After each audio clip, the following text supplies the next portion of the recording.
Hi there, here you are watching Kyoko Bobby's channel. Greeting from Thailand, here I am. Today in this video, I will show you how to make wefts from yarn. But first, let me apologize that I left this channel inactive for a long time. It was all about my time management on my study. I do need a lot of time to do my homework, read books, and work on my thesis. I also need some time to just relax and be with myself too, so don't judge me, okay? Now I'm happy that we could meet again, but I will start studying for my master degree this August. I'm still not sure if I will have enough free time to make more video or not, but yeah, I'm glad and feel thankful for all of you who are still waiting for my video. I really appreciate your patience. You can also talk to me or ask me questions in the comments or direct message in my Instagram. I would love to answer all of your messages. I will post some picture of my finished doll in there too, so make sure to follow me on Instagram. As you see in the background, today I'm making hair weft from yarn, but the entire tutorial will be in Thai. If you can't understand Thai, please turn on the English subtitle. Let's start. สวัสดีอีกครั้งนะคะ คุณกำลังรับชมช่องของเคียวกับบ๊อบบี้ค่ะ ในวิดีโอนี้ก็จะมาพูดถึงวิธีทำเส้นผมตุ๊กตาจากไหมพรมค่ะ วิดีโอนี้เป็นวิดีโอพิเศษที่เสียงพากย์เป็นภาษาไทย ด้วยความอัดอั้นของเราเองจากการที่สืบค้นวิธีทำจากหลายเว็บก็เจอแต่เนื้อหาที่เป็นภาษาอังกฤษทั้งนั้นเลยค่ะเพราะงั้นเลยทำวิดีโอนี้ขึ้นมาเพื่อให้คนที่ยังไม่ค่อยเข้าใจศัพท์เทคนิคภาษาอังกฤษสามารถทำความเข้าใจได้ง่ายขึ้นค่ะ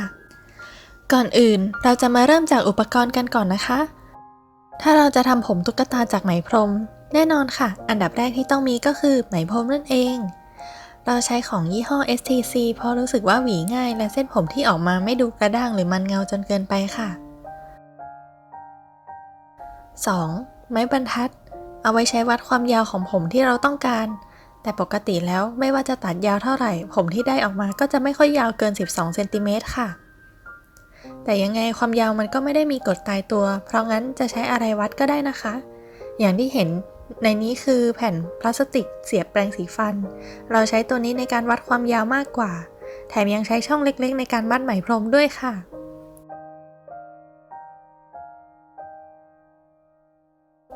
ต่อไปก็กรรไกรค่ะแปรงขนแมว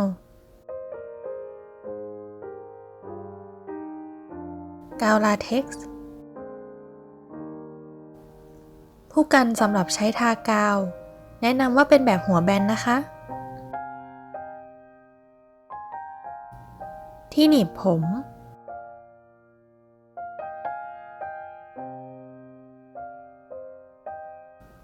แผ่นใสอุปกรณ์ครบแล้วเราก็มาเริ่มกันเลยค่ะก่อนอื่นก็คือตัดไหมพรม2 เท่าของความยาวที่เราต้องการ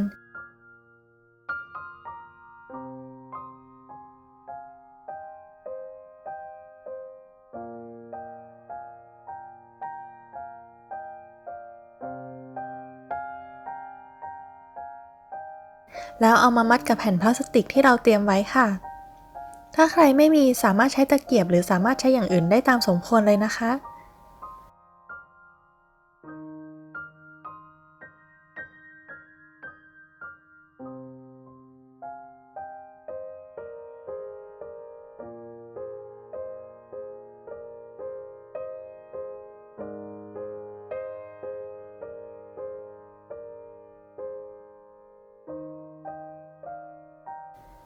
เสร็จแล้วก็เริ่มใช้แปรงขนแมวสางให้ไหมพรมแตกเป็นเส้นเล็กๆค่ะ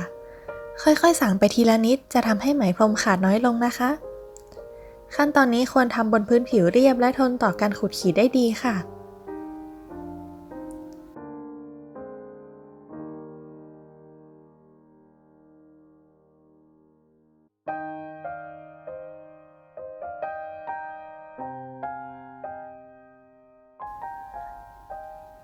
เสร็จแล้วจะได้เส้นใยที่นุ่มฟูแบบนี้ค่ะ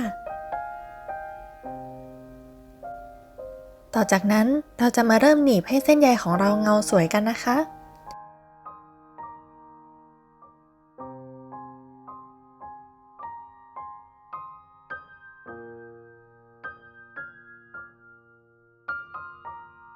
พยายามอย่าหนีบในปริมาณที่เยอะเกินไปในแต่ละครั้งเพราะจะทำให้เส้นใยได้รับความร้อนและแรงกดไม่ทั่วถึงค่ะกดให้แน่นๆแล้วดึงช้าๆจะทำให้เส้นใยที่ได้ออกมาเรียบรื่นค่ะหลักการคือการให้ความร้อนต่อเส้นใยจนถึงจุดที่มันเริ่มยืดหยุ่นได้เปลี่ยนรูปร่างได้ถ้าเราดึงเส้นใยให้ตึงจนกว่ามันจะเย็นลงเส้นใยที่ได้จะคงสภาพตอนที่ถูกดึงอยู่นั่นเองค่ะ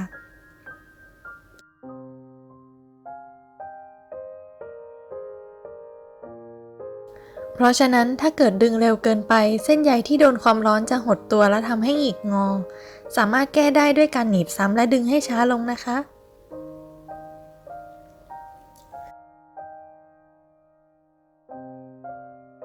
พอได้เส้นไหมที่นุ่มสลวยแบบนี้แล้วก็ได้เวลาตัดไปทำแพรผมกันแล้วค่ะวิธีที่ง่ายที่สุดก็คือตัดออกมาทีละน้อยๆเพื่อให้จับได้ถนัดมือนำไปวางบนแผ่นใส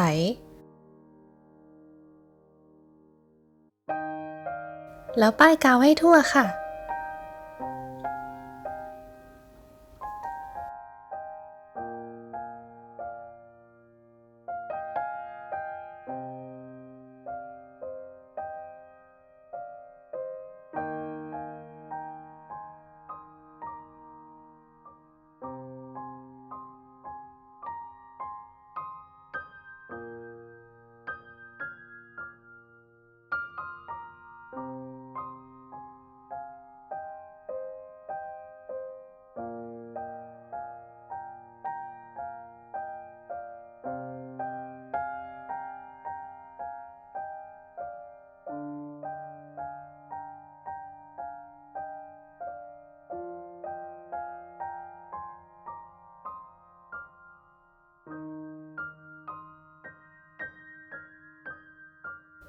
ชิ้นสุดท้ายแล้วล่ะค่ะ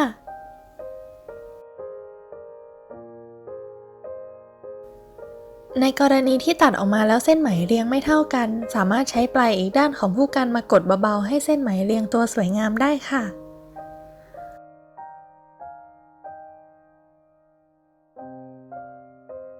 ต้องทากาวให้มากพอที่จะมองเห็นกาวจากด้านหลังแผ่นใสแบบนี้นะคะ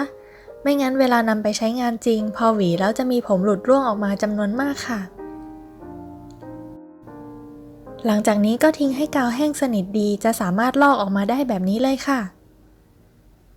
เราก็จะตัดแต่งทั้ง3ด้านที่มีกาวเกินออกมาให้เรียบร้อย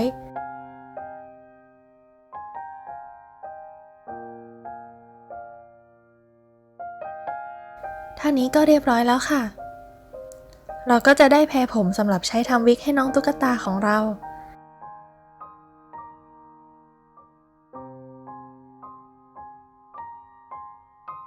แพรผมที่ทำเสร็จอาจจะสีแตกต่างจากไหมพรมที่ใช้เล็กน้อยนะคะนั่นเป็นเพราะการสะท้อนของแสงดีขึ้นอาจจะทำให้สีอ่อนลงได้ค่ะและนี่คือตัวอย่างของแพรผมที่ทากาวไม่ทั่วดีค่ะจะเห็นว่าไหมหลุดออกมาเป็นเส้นๆได้นะคะถ้าพบแล้ววิธีแก้คือนำกาวมาทาทับในส่วนนั้นอีกรอบแล้วรอให้แห้งเท่านั้นเองค่ะก็จบลงเท่านี้นะคะหวังว่าทุกคนจะได้รับอะไรดีๆจากวิดีโอนี้บ้างนะหากมีข้อสงสัยหรือข้อเสนอแนะอะไรสามารถคอมเมนต์ไว้ด้านล่างนี้ได้เลยค่ะ See ya